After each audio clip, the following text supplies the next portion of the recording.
सभी शिक्षार्थियों को नमस्कार।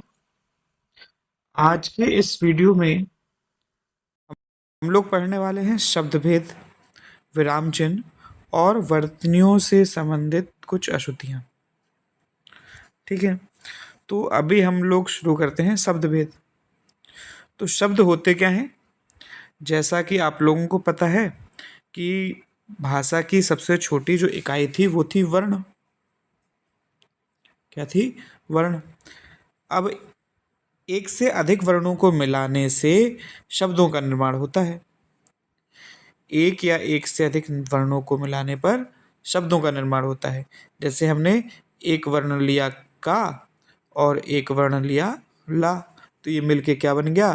कल बन गया। तो ये क्या है? एक शब्द है। पहले वीडियो में भी हमने आप लोगों को बताया था कि वर्णों को मिलाने से शब्द बनेंगे, शब्दों को मिलाने से वाक्य बनेंगे और वाक्यों को मिलाने से अनुच्छेद बनेंगे। फिर अनुच्छेद से कहानी बनेगी, कहानी से भाषा बन जाएगी। तो अब ये तो शब्द हो गए, लेकिन शब्द का वर्गीकरण किस हिसाब से किया गया, शब्द कितने प्रकार के होते हैं, ये भी प्रश्न आ जाते हैं। तो चलिए समझते हैं कि शब्द होते कितने प्रकार के हैं। ठीक है, तो सबसे पहला है अर्थ की दृष्टि से। कौन सी दृष्टि से? अर्थ की दृष्टि से देखेंगे। अर्थ की दृष्टि से जो शब्द हैं वो दो प्रकार के हैं, एक है सार्थक और एक निरर्थक। सार्थक जैसा कि नाम से स्पष्ट हो रहा होगा, जिस शब्द का कोई अर्थ हो वो सार्थक और जिस शब्द का कोई अर्थ ना हो वो निरर्थक। ठीक है, जैसे हमने बोला कमल, कलम, तो इनका कोई अर्थ निकल रहा है, इसका मतलब ये सार्थक शब्द हैं। और जिनका अर्थ ना निकले, हमने बोला मकल, मलक, इनका कोई अर्थ नहीं है, इसका मतलब ये कैसे शब्द हो गए? निरर्थक शब्द हो गए। उत्पत्ति की दृष्टि से देखें, यानी कि शब्दों की उत्पत्ति कैसे हुई है, तो सबसे पहला है तत्सम। तत्सम शब्द क्या होते हैं?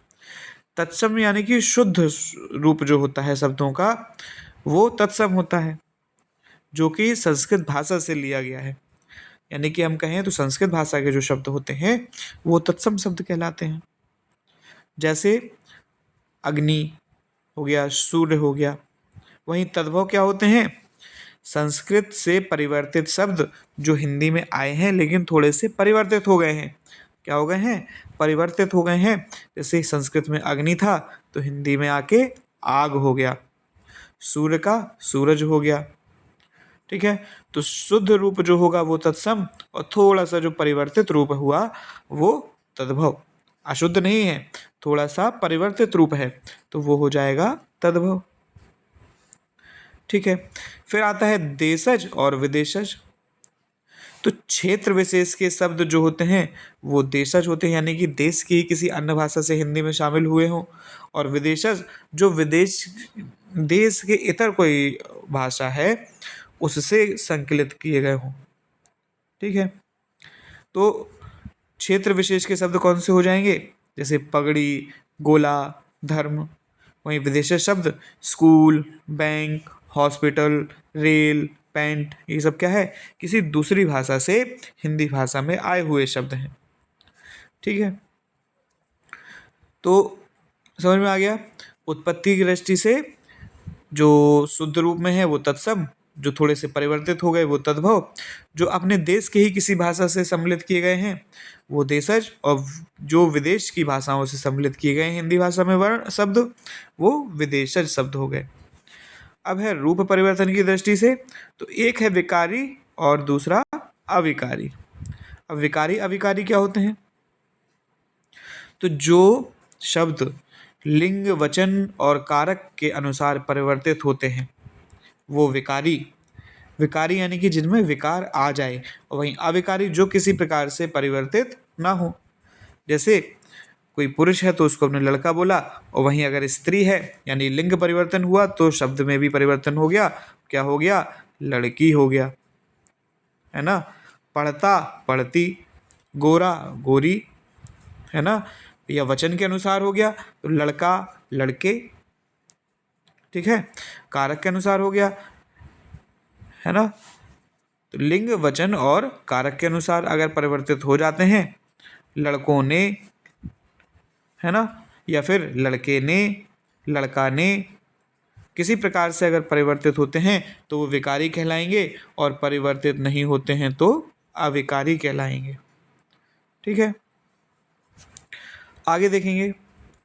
अब कारक, जैसे आपको समझ में आ रहा होगा कारक होते क्या हैं, तो संस्कृत में अगर आपने पढ़े हो कारक चिन्ह, कारक चिन्ह होते हैं जैसे कर्ता ने, कर्म को, करण से, के द्वारा।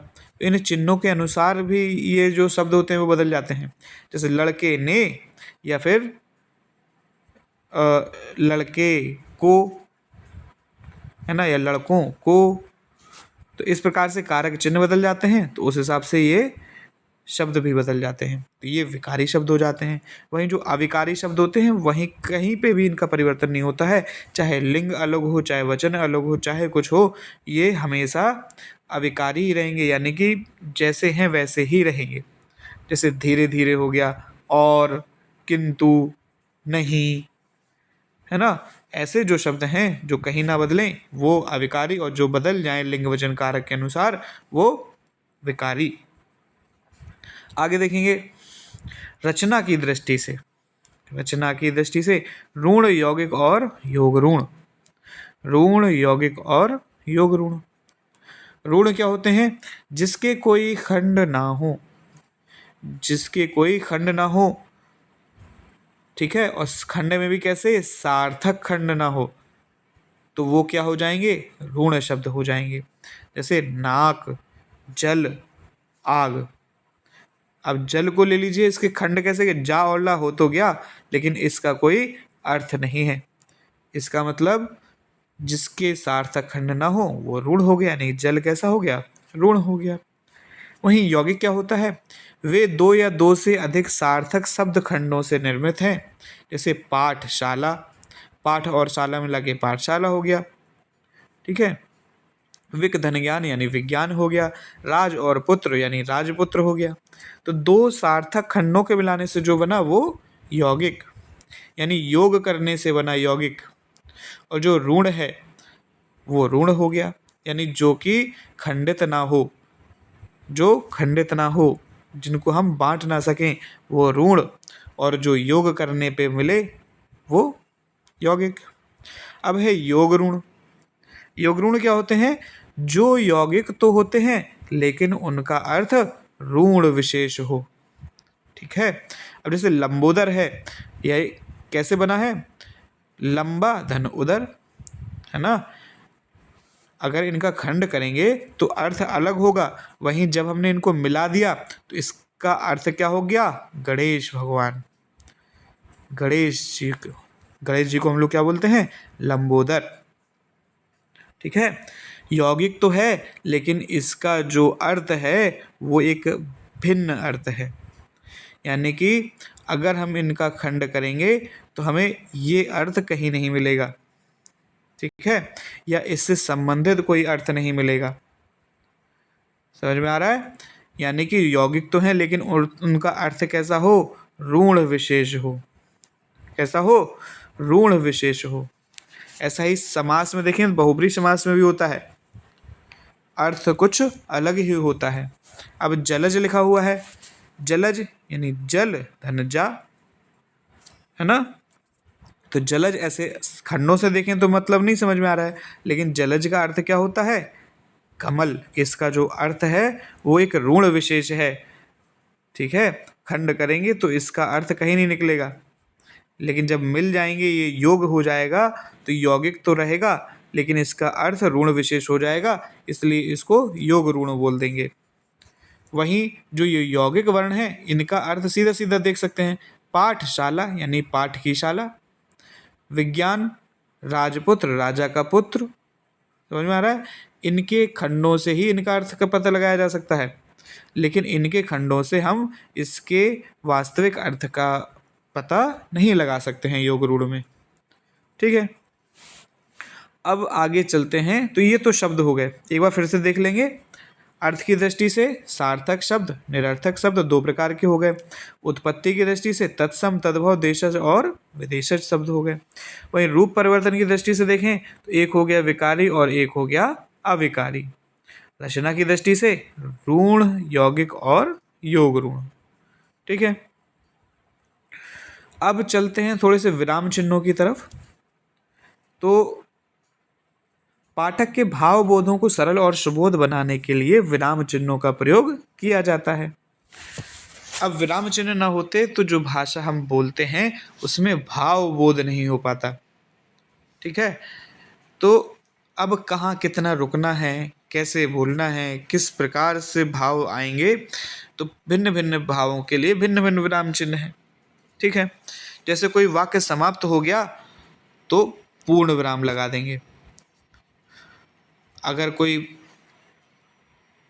पूरा खत्म नहीं हुआ है, थोड़ी देर के लिए हमें ठहराव लेना है, तो अल्प विराम लगा देंगे। यानी थोड़ी देर रुकने के लिए अल्प विराम, वाक्य समाप्त होने के लिए पूर्ण विराम।